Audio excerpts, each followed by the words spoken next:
I yield myself such time as I may consume. The gentleman is recognized. Mr. Chairman, I also oppose the underlying bill, which I call the Wrongdoers Protection Act for multi-state and multinational corporations, and for that purpose, I add this amendment. It is no coincidence that these corporate wrongdoers want to force consumers to fight them in the federal court. That's the effect of this bill, to enlarge federal court diversity jurisdiction. It's no coincidence that the corporate wrongdoers want to fight there, and it's not because they think the federal judges are better looking, or that the federal judges are more polite, or that the decor is nicer. Court. No, they want to go there because they're more likely to beat consumers in federal court cases. After a generation of bad decisions by the Supreme Court of the United States, federal court has become Candyland for corporate wrongdoers. Generations of bad decisions that invite and exhort district judges to forget about the Seventh Amendment in the Bill of Rights. You remember what that says. It was written by James Madison. It was announced as approved by Secretary of State Thomas Jefferson, whose statue stands right outside this chamber. It says this: in suits at common law, where the value in controversy shall exceed $20, the right of trial by jury shall be preserved. There's nothing ambiguous about that. But since the 1980s, there has been this steady drumbeat of Supreme Court of the United States decisions encouraging and emboldening federal court judges to decide and dismiss cases without the trouble of a jury trial. And their toolkit is enormous.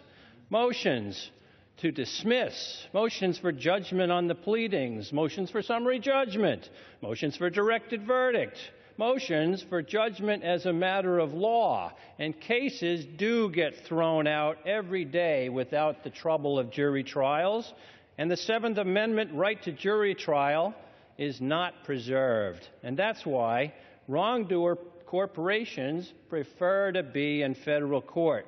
So that's the backdrop, Mr. Chairman.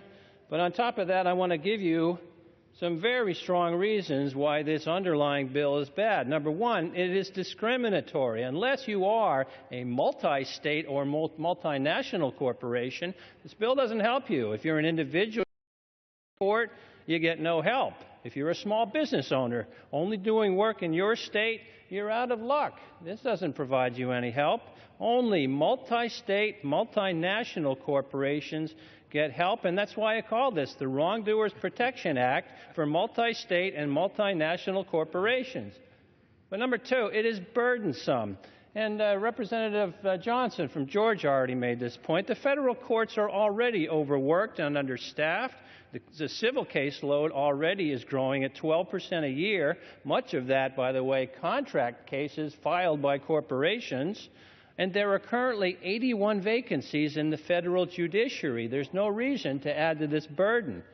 But number three, it's ironic, this bill. We have a crowd in this House that constantly preaches about states' rights and the need to cut back on the federal government. But a bill like this comes along, and they drop that states' rights banner like it's a hot potato and pick up the coat of arms of the multi-state, multinational corporations. But number four, and maybe most importantly, it is wrong-headed, the underlying bill, because these cases, called diversity cases, are filed in state court under state law. And ever since the 1930s in the Erie Railroad case, if you take these cases and handle them in federal court, the federal judges have to follow state law, not federal law.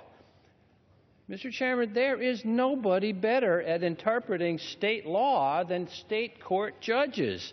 It stands to reason. I offer this amendment that's on the desk to exempt consumer cases against insurance companies for bad faith and insurance practices.